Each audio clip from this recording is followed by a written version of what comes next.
Assalamualaikum warahmatullahi wabarakatuh. Bismillahirrahmanirrahim. Alhamdulillahirabbil alamin. Allahumma shalli ala sayyidina Muhammadin. Pemirsa Pertirio TV yang dirahmati Allah Subhanahu wa taala. Kajian kali ini kita coba membahas tentang kunut dalam salat subuh dan kunut ketika witir di paruh kedua bulan Ramadan. Masyaallah muslimin dirahmati Allah Subhanahu wa taala. Di dalam mazhab Imam Syafi'i dan mazhab Imam Maliki, sunnah hukumnya melaksanakan kunut ketika solat subuh. Hanya saja antara dua mazhab berbeda pelaksanaan. Mazhab Syafi'i mengamalkan setelah rukuk, mazhab Maliki mengamalkan sebelum rukuk. Lalu dasarnya kunutnya apa? Dasarnya kunut ini adalah hadis-hadis Nabi sallallahu alaihi wasallam. Di antara hadis yang bisa kita bacakan seperti yang diriwayatkan oleh sahabat Anas radhiyallahu taala anhu, hal qanata Rasulullah sallallahu alaihi wasallam fi salati subhi? Qala na'am ba'da ar-ruku'i yasira. Apakah Nabi sallallahu alaihi wasallam beliau berkunut ketika salat subuh? Maka dijawab, betul. Nabi itu berkunut setelah rukuk, sedikit atau sebentar setelah beliau kembali dari rukuk, maka beliau berkunut.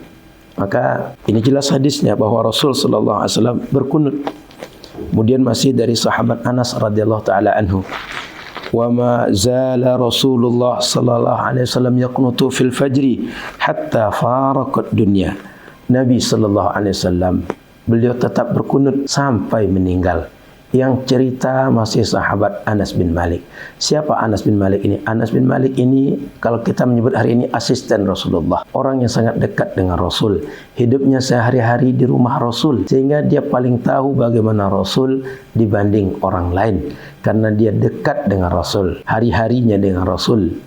Hal-hal yang tak diketahui orang yang terjadi di rumah Rasul, dia tahu karena dia ada di rumah Rasul sallallahu alaihi wasallam. Kemudian dalam hadis sahabat Abu Hurairah, riwayat sahabat Abu Hurairah dikatakan, anna Rasulullah sallallahu kana idza rafa'a ra'sahu min ar-ruku' fi salati subhi fi akhir rak'atin qanata. Rasul ketika salat subuh pada rakaat terakhir saat beliau kembali dari rukuk, beliau melaksanakan kunut. Artinya sahabat Abu Hurairah ahlus suffah, orang yang hidup di masjid Nabi, sehingga tahu betul bagaimana Nabi salat subuh, bagaimana Nabi salat 5 waktu, bagaimana amaliyah Nabi di masjid. Tahu betul. Orang-orang terdekat Nabi mencerita Nabi berkunut, dan Nabi berkunut sampai meninggal dunia. Maka dalam hadis yang lain, kalau ada yang mengatakan qanata syahran yad'u ala ahya'i minal arabi thumma tarakah. Kalau ada yang mengatakan bahwa Nabi ketika dulu berkunut, setelah 1 bulan kunut beliau meninggalkan kunut, maka ini kata para ulama seperti Imam Al-Baihaqi dan imam-imam yang lain, yang dimaksudkan dengan meninggalkan kunut saat itu adalah taraka la'na ulaikal qaum fil kunuti falam yatrukil kunut min aslihi fafham. Ketika ada yang mengatakan bahwa Nabi dulu memang kunut lalu meninggalkan kunut, yang dimaksudkan meninggalkan kunut adalah meninggalkan doa laknat ketika kunut, bukan meninggalkan kunutnya. Maka ini mesti dipahami dengan jeli. Orang yang paling paham dengan hadis adalah ulama hadis. Imam Al-Baihaqi adalah ulama hadis, sehingga beliau yang patut kita rujuk dalam menjelaskan hadis. Kenapa doa laknat yang dihapuskan atau yang ditinggalkan oleh Nabi? Karena Nabi ini dalam Al-Quran dikatakan wa ma arsalna ka illa rahmatan lil alamin.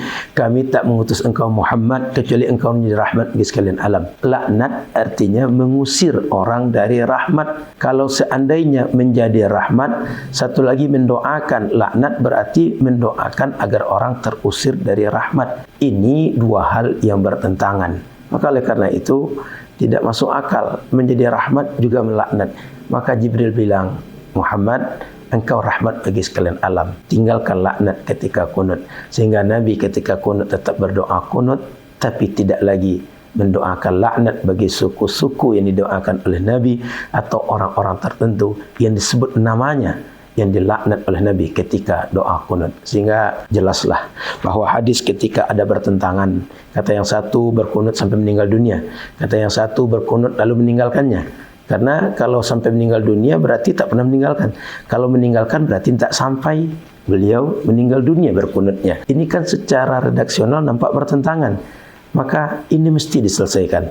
Siapa yang paling baik menyelesaikan ini? Ulama hadis. Di antara ulama hadis menyelesaikan Imam Al-Baihaqi. Beliau menjelaskan yang ditinggalkan laknat pada doa kunut, bukan doa kunutnya. Maka ini mesti jeli dalam memahami hadis Nabi SAW dan dalam menyikapi berita yang sampai kepada kita. Kemudian ma'asyiral muslimin yang dirahmati oleh Allah Subhanahu wa taala, Imam Daraqutni dan Imam Ahmad menambahkan dalam redaksi dalam riwayat yang lain, wa amma fi subhi falam yazal yaqnutu hatta faraqat dunya.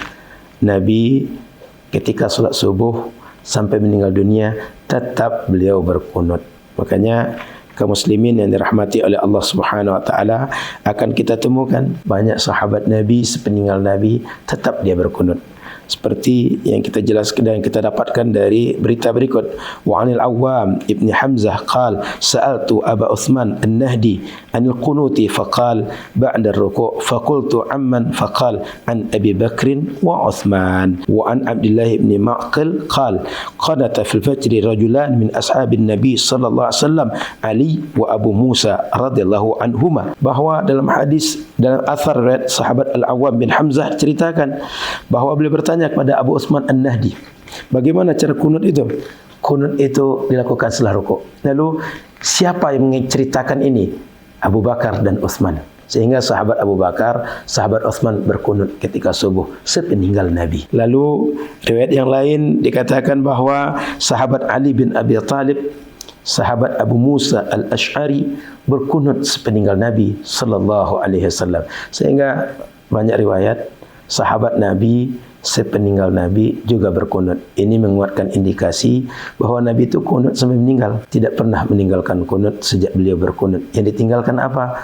Doa laknat ketika kunut. Maka ini mesti kita pahami dengan baik agar kita ketika melaksanakan kunut, kita kunut dengan sesuai yang diinginkan oleh syariat. Minimal kalau kita menganggap kunut ini adalah sunnah bagi sebagian orang, kami tak anggap sunnah, hormatilah yang disunnahkan oleh sebagian, dan kita tidak usah menganggap dia bid'ah.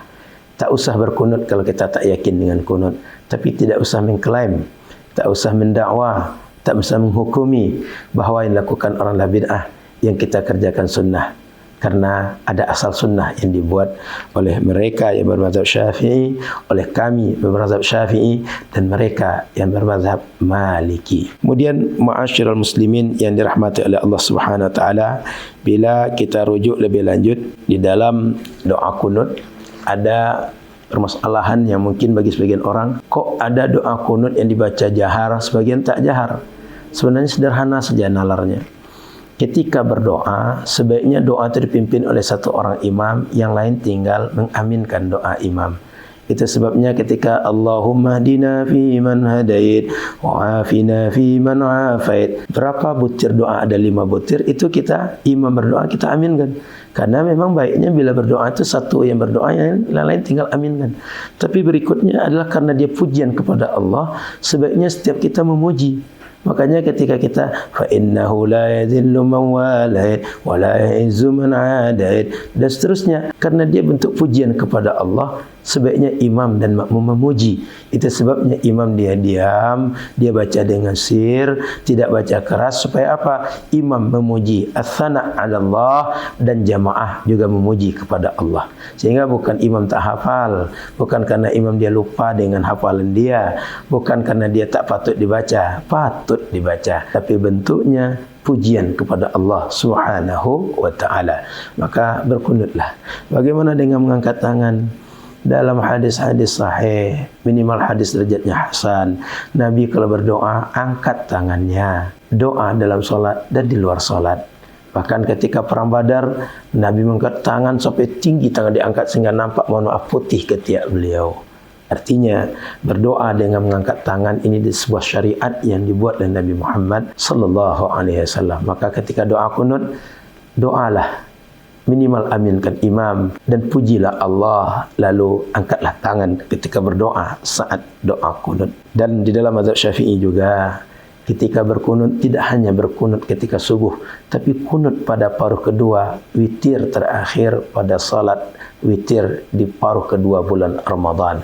Itu sebabnya di masjid-masjid di Asia Tenggara, di Nusantara, rata-rata witirnya ditutup dengan kunut pada setelah rukuk rakaat terakhir, dan doa kunutnya, redaksinya diajarkan oleh cucu Nabi Husain radhiyallahu taala anhu.